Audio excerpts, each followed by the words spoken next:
Hi, I'm TIANA from the Art Gallery of Ontario. Today we're going to be making shadow puppets. So I've done this project with really little kids, but I've also done it with adults too. Great for all ages, really fun way to make art and play at the same time.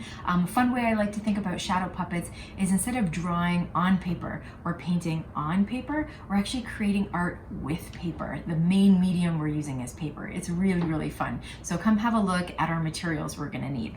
So this group of materials I'm going to call our basic materials. If you have this, you're ready to go.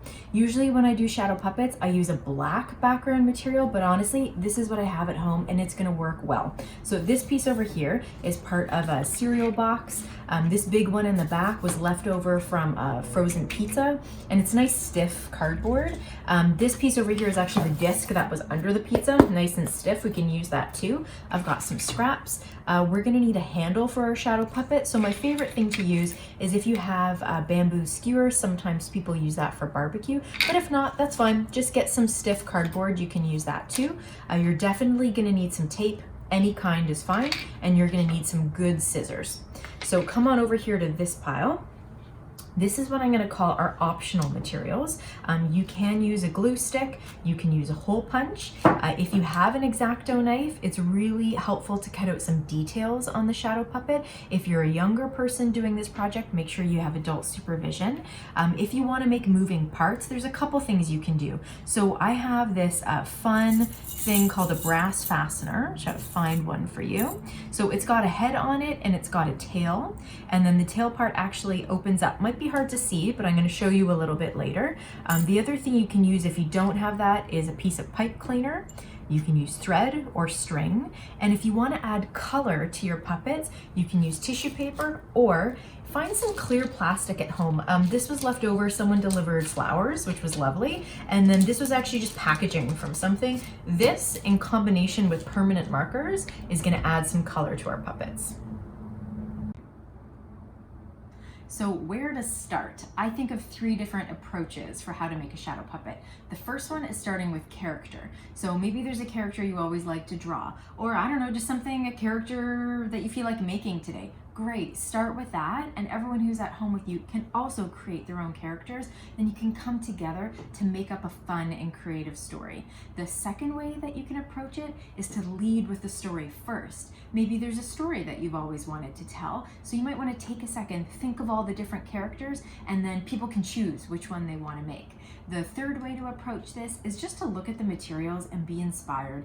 That's the approach I'm going to take today. So if we have a look again at the materials that I have, this one really jumps out at me, the circle. I feel like it's making me think of a planet. So I'm thinking maybe I'm going to do like a space theme or an exploration theme. And the first thing that I kind of feel inspired to make is maybe who's going to be in this story. So who's going to be exploring in space. I think I'm going to make an alien creature. So what you want to do is grab a piece of your cardboard. I think I'm going to use this one. You also want to grab a marker or something for drawing. I have the permanent marker here, so that's what I'm going to use.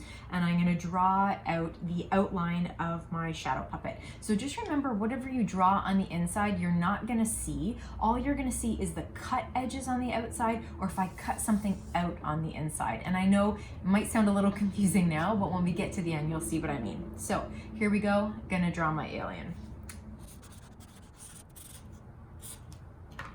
Okay, so there we go. I've drawn my alien creature, and now I'm going to take a pair of scissors and I'm going to cut them out.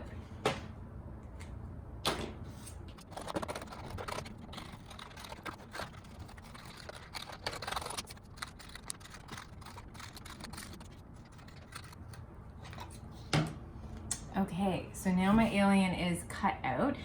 You might even call this like a silhouette. Essentially, it's the outline of the image is all you see, and it's kind of solid in the inside. The next thing that we're gonna do is we're gonna think about the inside. So do I want my my creature to have eyes or maybe a mouth? I'm gonna draw them on, and then if you only have scissors at home, you can sort of poke a hole with one part of your scissors and cut them out, or you can use an X-Acto knife. So I think in this case, I'm gonna use an X-Acto because that's what I have.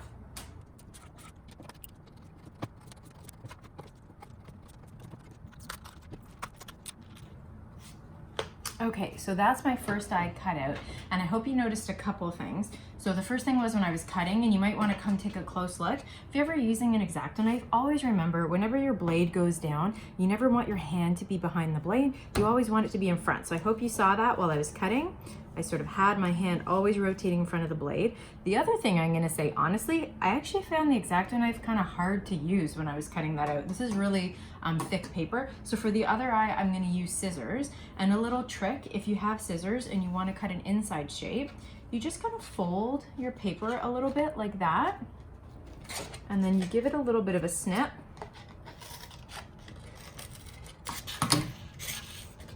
And you sort of cut a little hole there, and that gives you a place for your scissors to go in, and then you can just use the scissors without an X-Acto. So I'm gonna do that. Okay, great. Now I've got my two eyes cut out. Now we're at kind of a fun part. If you do have some material to add color, I recommend bringing it in now. So I'm gonna make my two eyes maybe different colors. So I think with one of them, I'm gonna use tissue paper, and the other one, I'm gonna use that clear plastic that I showed you. Let's grab it over here. Oh, there's a nice piece. So it might be a little tricky to see because it's clear. I'm just gonna put this underneath, that might help. So you've got your clear plastic. I want one of my eyes to be red, so I'm gonna take my red permanent marker, and I'm literally just going to draw on my plastic like that. And it's gonna create a really lovely translucent red that I can use for one of the eyes. And then for the other eye, I think I'm gonna use some blue tissue. So I'm gonna cut these out, and I'm gonna glue them on with some glue stick, which is right over here.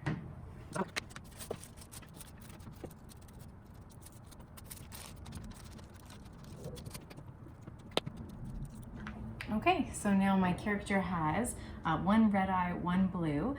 The next thing that we're going to want to think about is if you want any moving parts. So I think I would like my alien creature to have an arm.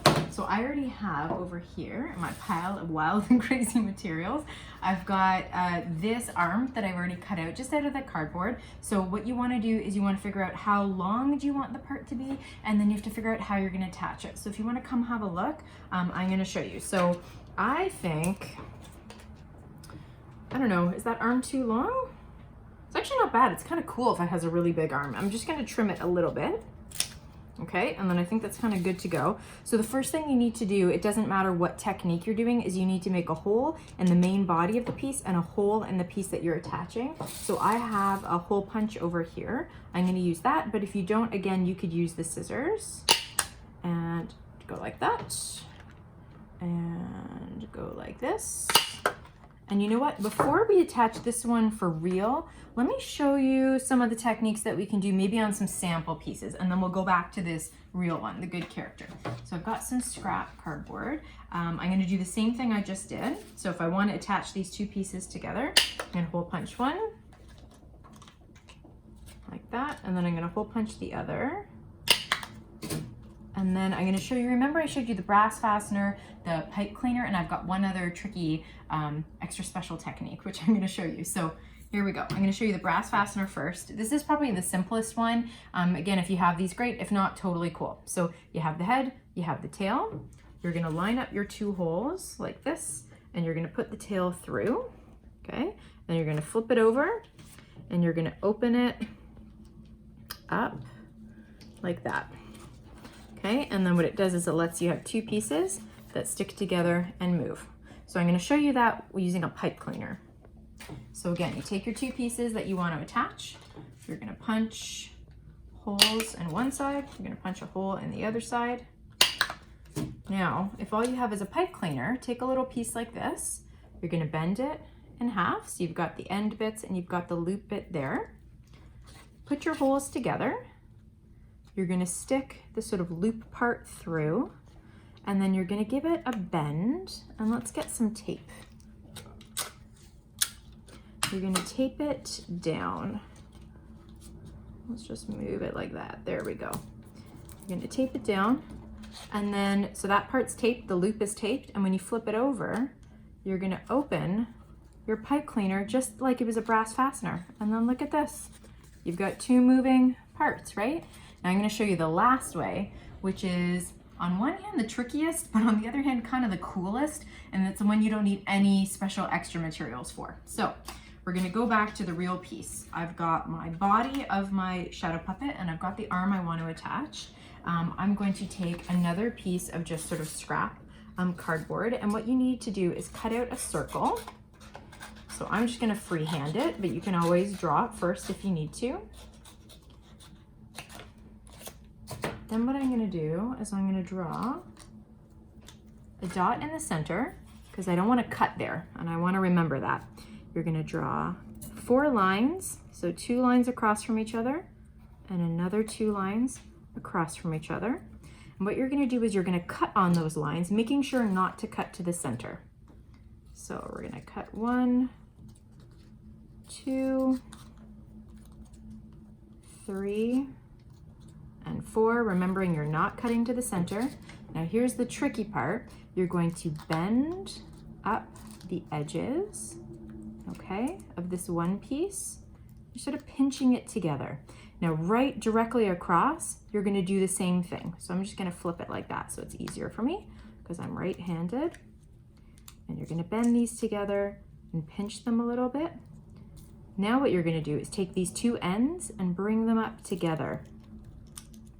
So you end up with something that looks like this. It almost looks like a bow tie. The 2 open pieces and these bits squished together. Now you need to squeeze these 2 bits through both of these holes. These holes aren't quite big enough. So I'm going to make them a little bit bigger with our hole punch. That's going to help us out. And again, if you don't have the hole punch, don't worry. You can just do this with scissors. But I do, so I'm going to use it. So couple hole punches. Holes are a little bit bigger now. You see that? Okay. Now we're going to take our little, I don't know what we call this, a thingamajigget, and then we're going to squeeze it together. And you're going to put it through one piece, okay, like that. And you're going to squeeze it through the next piece, like this, okay. Now here's where the magic happens. You're going to flip it over, and you're going to open these parts, just like we did with the brass fastener, and just like we did with the pipe cleaner. And you don't even need to tape them down. You're just going to push them down. And look, just with cardboard, you've made a moving part on your piece, right? You didn't need anything special. Okay, so now we've got the shape outside, we've got the shapes inside, we've got color, we've added a moving part. The last thing that you need to add is your handle. So I'm going to use the bamboo skewer because that's what I have.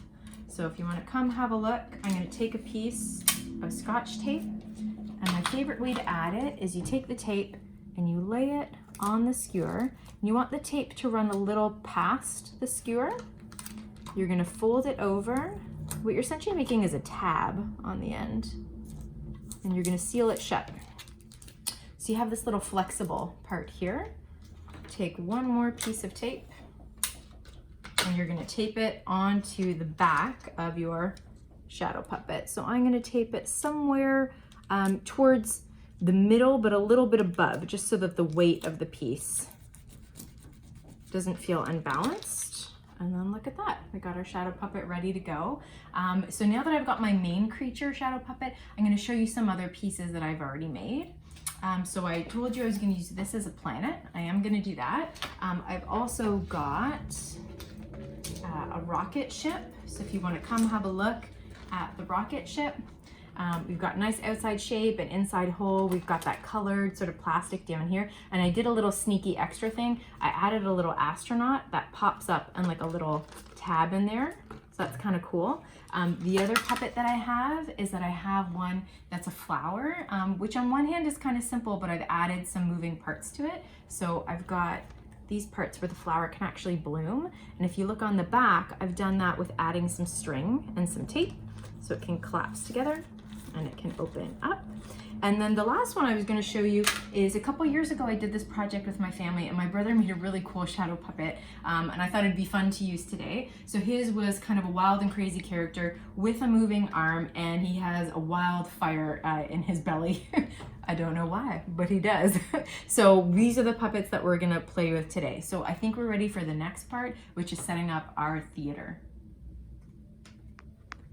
Welcome to the backstage of my Shadow Puppet Theater. Let me show you how you can set this up for yourself at home. So first thing that you need to know is I am backstage, which means the audience is on that side of the screen. For the screen, I've used a white bed sheet. You can use whatever you have at home.